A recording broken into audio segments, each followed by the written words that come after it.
part-time. He said, would you come to our class? I was like, sure. And that's how it was. That's all quiet.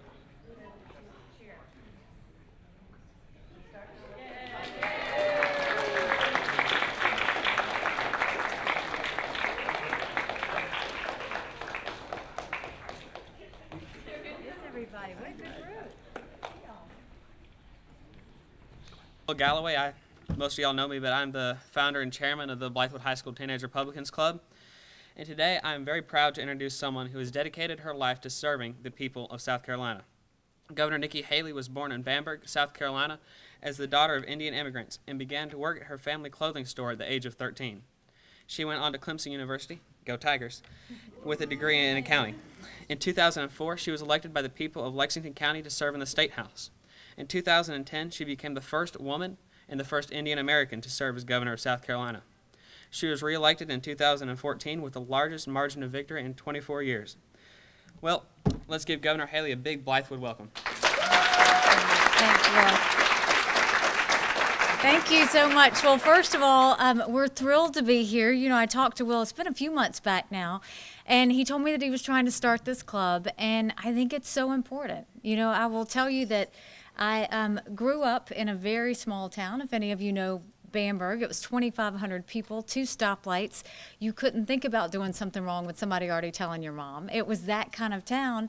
And, you know, the one thing I noticed was I never saw anybody that looked like me. You know, and I say that in terms of elected officials or anything else. We didn't see any women elected officials. We didn't see any minority elected officials very much. We were the only Indian family in that small town, and my dad wears a turban, and so it was very hard in that town for us to fit in. And so the one thing I learned very easy was when we would go home and complain, my parents would say, don't complain about it. Your job is to show them how you're similar. And, you know, as I grew up in that small town at 5 and 7 and going on up, what I realized was, yes, I was very different, but there was so much more that combined us than separated us. And so I learned to always talk about how we were similar. And that played into the adult world. So when I grew up, went to Clemson, graduated with a degree in accounting, went on and worked in the corporate world for a while, and then came back home to the family business. I had started doing the books for the family when I was 13. I didn't know any better until I got to Clemson, that wasn't normal. But, you know, a lot of that that I learned in the family business was really just how hard it was to make a dollar and how easy it was for government to take it. And I remember having to prioritize and figure out what we had to do and what we had to pay, and those decisions weren't easy. But I was never involved in politics. I didn't do student government. I didn't know if I was a Republican or Democrat. I didn't know any of those things. All I knew was what I'd experienced growing up in that family business. And so as I moved forward, I got so frustrated in the business with seeing how government wasn't working for small businesses. My mom would say, quit complaining about it, do something about it. And so I decided to run for the State House. I did not know that you weren't supposed to run against the longest serving legislator in a primary. And so, you know, the only thing that I know is as I thought about doing it, everybody told me why I shouldn't. Well, you can't do it, you're too young. You've got small children. You should start at the school board level. There was all these reasons why I shouldn't. And I went to Furman University to listen to a speaker series, and Hillary Clinton was there. And she said, for all the reasons that people tell you you shouldn't do it, those are all the reasons that you should. And that's when I was done. I thought, I'm not going to try and figure this out, because I was waiting for someone to justify me doing it. When at the end of the day, what I knew was if I saw a problem, I needed to go fix it. I needed to jump. I needed to do that. And it was at that point that I learned the power of my voice. And that's what I'll tell you now is just the fact that you're sitting in these chairs shows that you know the power of your voice. Just the fact that you're here for a reason, even if you're here for a class that you had to be here for, it's still a fact that you know the power of your voice. And that's one thing I'll challenge you on.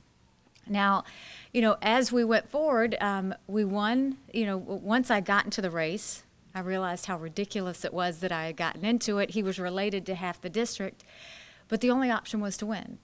And so I knocked on as many doors as I needed to and didn't say anything negative about the 30-year incumbent, just said what I wanted to do different. And we won.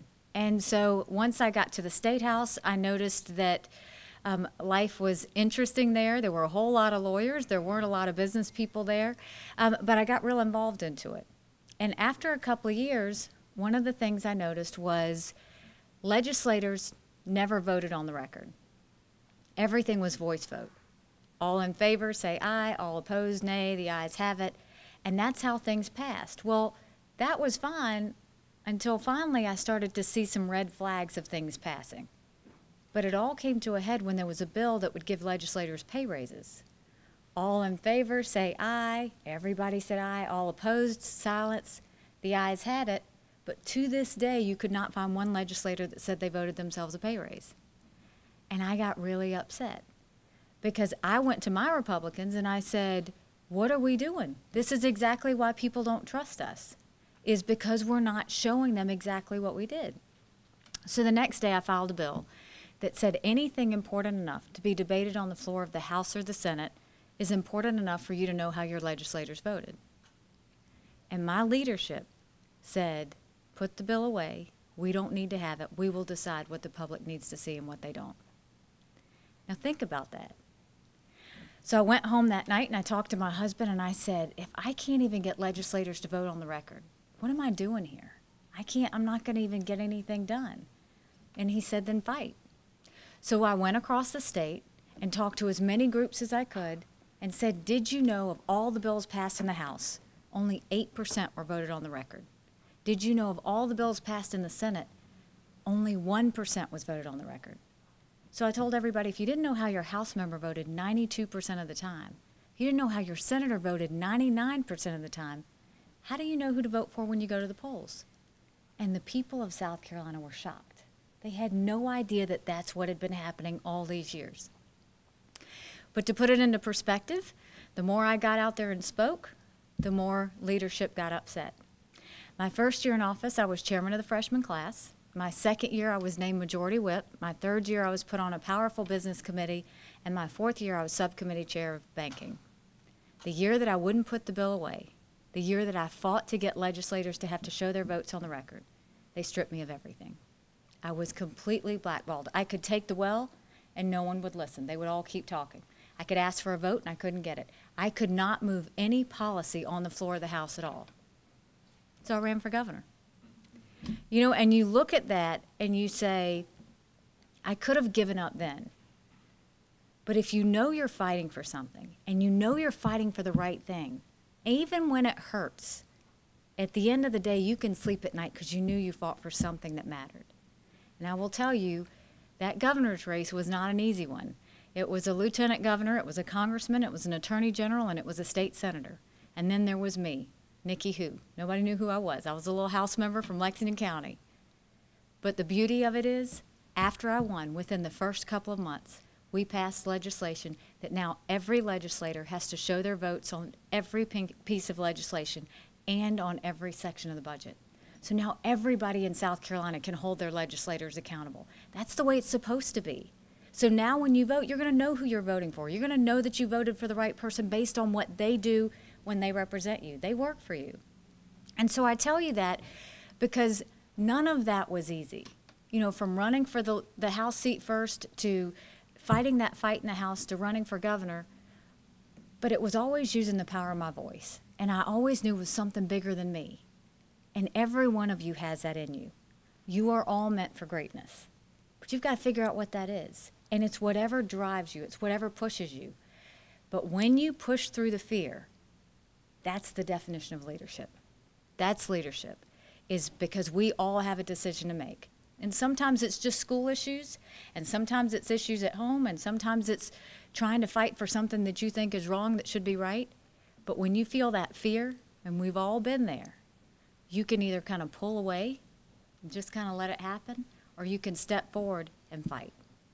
When you step forward and fight, leadership happens. And so I'll encourage all of you to do that, because now you look at what's happened as governor, and even though I was never that kid in student government or never that kid that was a part of something, what I appreciate that all of you have by being a part of, whether it's this Teenage Republican Club or any sort of political organization that lets you know the power of your voice. You're educating yourself on things that affect you, and you're doing something about it. And when you do that and show the power of your voice, magic happens. So I want to encourage you to keep doing what you're doing, but I would much rather hear from y'all than y'all hear from me. So now we will just open it up for any questions that you may have. A couple that have already been written. So I think our first question, Amanda, you had one. Hi. What do you feel is the most important part of being a governor? So I think every governor decides that differently. For me, I thought the most important part was, what can I control immediately? You know, when we came into office, unemployment was 11.1%. We had a lot of people out of work. We had just gone through a 2008 recession. A lot of small businesses were hurting. I knew more from a small business person how hard it was to pick back up. I also knew how hard it was for people to get a job at that point. I knew that we had issues in education, having grown up in a small rural area that needed to be fixed. So what I looked at was, okay, what can I affect first? And that was jobs. So I knew that in order for us to get jobs, we had to fix the culture in our state. We had been made fun of for a long time. But more, what stood out to me that bothered me was on the campaign trail, I saw how down we were on each other, how down citizens were on South Carolina. And that bothered me because I thought, how are we ever going to sell anybody else on South Carolina if we're not even selling ourselves? So we did a couple of things, and that was, first, I got every committee that we had, I took everybody off of every board. I put all business people on the boards. Our permitting department was known to be political, bureaucratic, slow. I replaced everybody on there, put all business people on there, and the president of that board was the president of a construction company. He knew time was money. I told all of my directors, if you're costing a person or a business time, then you're costing them money, and that's no longer acceptable in South Carolina. And so we did all kinds of business things like that. And really my goal was getting my agencies to understand they were in the customer service business. They work for you. They work for our businesses. Their job was not to sit there and just take their time shuffling papers. And then we did something that at the time I took a lot of heat for. And it seemed silly, but it worked. And it was, one day my secretary was sitting at the front of the office and I said, I want you to try something. And she said, what? And I said, the next time the phone rings, answer it, it's a great day in South Carolina, how may I help you? And she goes, seriously? And I said, just try it. Let me know what happens. So I was standing right there and the phone rang and she said it. And the person's response was, it is a great day in South Carolina. And that was it. So I made every one of my agencies start answering the phones, it's a great day in South Carolina. They hated that so much. But the point was, it did two things. One, it reminded them who they worked for, which is you. And then two, it made them happier because they had to say it. Now, I don't go anywhere where they're not saying it's a great day in South Carolina. And what we've seen over the years is people are celebrating. Look at where we are. That 11.1% unemployment is now 6.5%. We now have more people working in South Carolina than ever in the history of the state. We build planes with Boeing. We build cars with BMW. We're the #1 tire producing state in the country now with 5 tire companies, Bridgestone, Michelin, Continental, GT Tire, and we've got a new Swedish company that just came in. Carbon fiber, it's the next big thing. We got it. The largest carbon fiber industry in the world, Tory Industries, is now calling South Carolina home. And the list goes on. So it goes to show that how you act is as important as what you do. But when you do that, so we knew that what I needed to do was change culture, focus on jobs because I didn't need the legislature to do that, focus on my cabinet agencies, I didn't need the legislature to do that, and then we focused on everything else from there. And Hayden Fry, you said you had a question? Are you here? How do you balance campaigning and governing? So it's tough because, first of all, you know, the first time campaigning, you could put all your time into, and his question was, how do you balance campaigning and governing? The first time I could put all my time into campaigning. Once you become governor, it's very different. But the answer is, if you do your job, you are campaigning. Because that's the goal. The one thing I always wanted, I never liked plastic politicians. Those just talking heads that say things. I always thought that the difference is in what I wanted in my elected officials was not people where you listen to what they said, but what did they do? What did they do to change my quality of life? What did they do to change the lives of people? And I wanted to be that person. So I made sure that everything I said I was going to do the first year, we did it. We had actions to everything we did. So people can say, we've now had over 60,000 jobs announced in 45 out of 46 counties. You can look at the business environment. You can see the fact that we've now taken over 25,000 people from welfare to work. You look at all the jobs coming in, but our workers' comp system is so much better. We've now taken care of education and changed it for the first time in 2 decades. You know, there were a lot of things that we talked about wanting to do, but then we did it. So truly, I didn't have as much campaigning to do. I was doing my job. And if I did my job well, they would respond, and they did respond. I think we've got 2 more questions for you, Tom. Sure. Yeah, as somebody that's aspiring to go to political office, what would you say is the biggest piece of advice you give? Trust your gut. Because there's going to be a lot of people who tell you why you can't do it. And follow where you want to go. So if you care about education, try for the school board. But if you care about federal government, run for Congress. There's no stepping stone, and there's no requirement. You've got an absolute advantage because you know more than I ever did.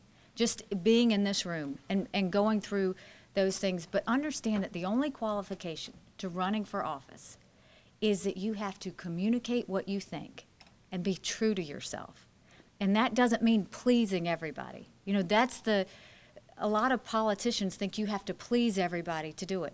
Well, that's not really being true to yourself. You have a policy, you know, you have a philosophy. You're going to grow in what that is. Now, you represent a lot of people. So it's not always about what you want, it's what's in the best interest. But those two should merge together in a way that you can always be true to yourself. There are certain times that there are very heated topics because people are divided. You should never be scared of things that are different. Just make sure you listen to both sides. I always think it's so important to listen to everybody and understand why people are on the opposing side, why they're like that, and be respectful of it. But at the end of the day, fight for what you believe in. But I will tell you, if you want to run for office, one, we need you. We need good people. We need real people running for office. We need girls running for office, and we need guys running for office. But, I mean, if you want to do it, you do it. And for every reason somebody tells you don't do it, you push even harder. But when you get there, make sure that they're better because you were there. Don't let them forget that you made a difference. All right, and James Foster. Since the recession in rural areas like I-95 corridor have struggled economically, what steps can our state take to promote economic development in these areas? So it was a real, his issue was economic development in rural areas. That was a passion of mine. And it was because I grew up in a small town. Everybody took care of each other. But I know that small towns are dying. And one, those kids deserve as much of a good education as anybody in this room. And it shouldn't matter about where you're born and raised on what kind of education you get. So the first thing was we knew we wanted jobs in those areas.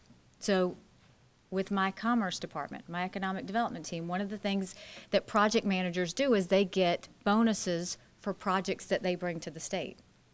So we went and talked to the commerce team, and we changed the way they got paid. They would get a bonus if they brought a project to the state, but they'd get a bigger bonus if they brought it to a rural area.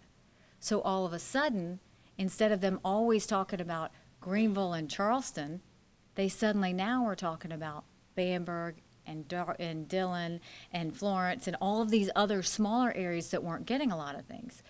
The second thing was having to target it. If you go into my office, there's a map, and there's a push pin in every place that we've put jobs. And it was making sure that we were spreading it out everywhere. Perfect example, the first year, we brought a door manufacturer to Denmark. Denmark has 2,000 people. That's their population. The manufacturing company brought 200 jobs. Think about that. That makes a town when you can do something like that. Now we're proud to say we've brought over 60,000 jobs in 45 out of 46 counties. Every county is feeling it. So once we started really recruiting companies everywhere, the second thing, which was the big bear in the room, was education. Nobody had done anything with education in decades. And you heard that it wasn't right, but nobody had touched it. And I said, if we do anything, we've got to touch education. But I knew I didn't know enough to change it myself. So I spent a year, and I said during one of my State of the State speeches, I said, we're going to spend the next year talking about education. And so I met with a group of teachers, I met with principals, I met with superintendents, I met with school boards and homeschoolers and charter schools, deans of universities that could tell me about education, the Chamber of Commerce and business groups. And what it came down to was that was the best lesson I could get. Because our biggest focus for the longest time, the funding formula and the way it worked was seniors, you get more per child than a third grader. It's just the way they had worked it out. But it never accounted for poverty. And the truth is, it costs more to educate a child in poverty than not. And so we changed the funding formula for the first time in decades so that now we make sure that those kids in poverty, which are free or reduced lunch or on Medicaid, that we put more dollars towards their education. We made sure we put more towards gifted and talented. We made sure that we focused on those kids 17 through 21. We have 800,000 people in South Carolina without a GED. Think about that, 4.8 million people, and we've got 800,000 without a GED. So we put money towards 17 to 19, those kids that just couldn't cross the finish line, that we needed to get them there so that they could get into a new place. But we also said we didn't want to just throw money at the system because that wasn't going to do anything. We wanted it to be targeted.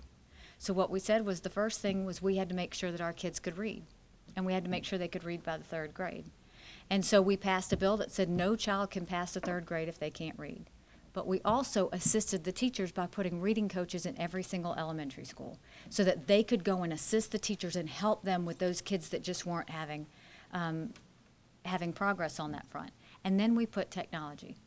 And really the heart of that was that my daughter goes to River Bluff High School, where every classroom has a flat screen TV and every child has a tablet. But when I went to go give an anti-bullying speech in my hometown of Bamberg, they didn't even have the equipment for me to play the video on. That's immoral. That's wrong. We should not be okay with that. And that's where the poverty component came in.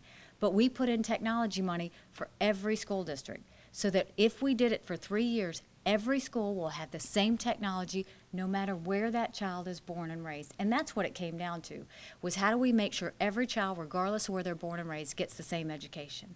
And so, historic win, we passed it the first year, and then my promise to the people of the state was we were going to do an education reform every year after. So that year, we did technology, we did reading coaches, we did the poverty change.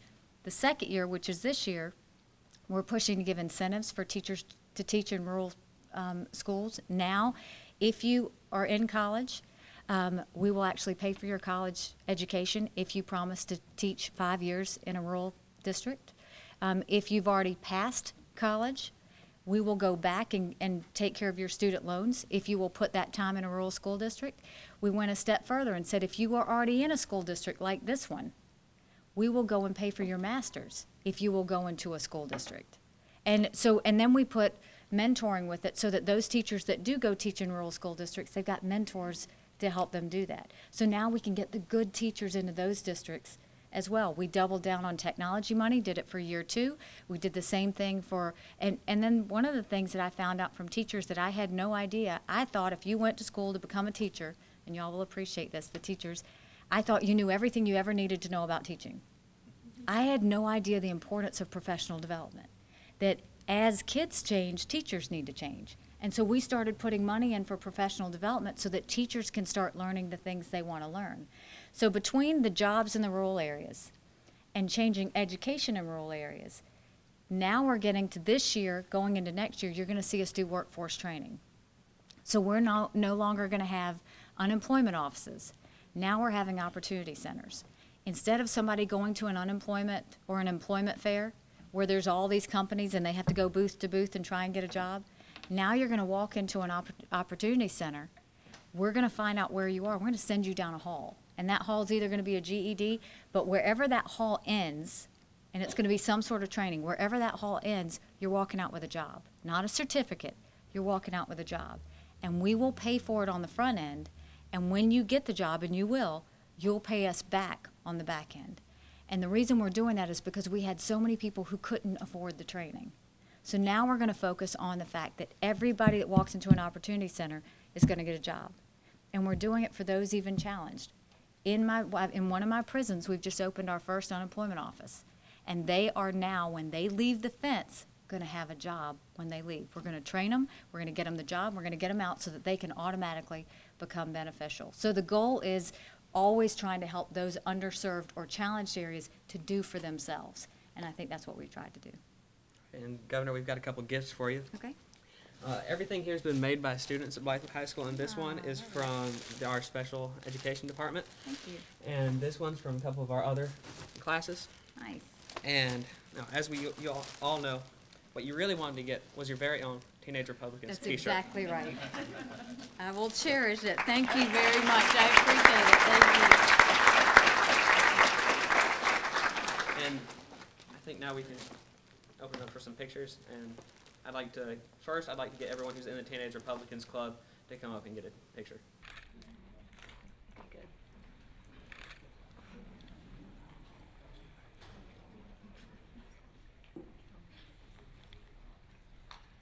I think we got it.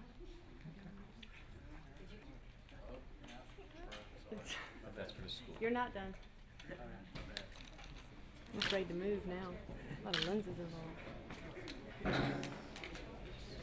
I started the Teenage Republicans Club because this is something I'm very passionate about, and this is something I wanted to get young people involved in because oftentimes it seems like our voices aren't always heard in the political process.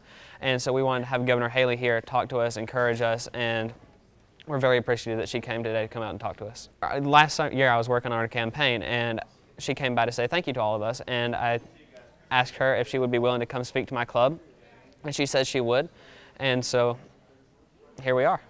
You know, when we met Will Galloway, he said that he wanted to start something that got kids more involved. And when you see a student that sees something they want to do, you have to admire that. So our goal was to help push them along and kind of support them through this process. And what you saw was a great group of kids out here today, and you hope that they understood more about what leadership is, what government is, and that they see that there's a place for them. We need them all.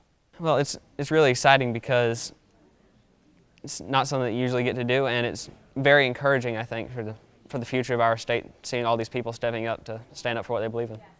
Listen, it's not easy to start or do anything. What we want kids to understand is it's never easy at any age. But if you do it, you can change somebody's life. If you don't do it, it was always just a thought.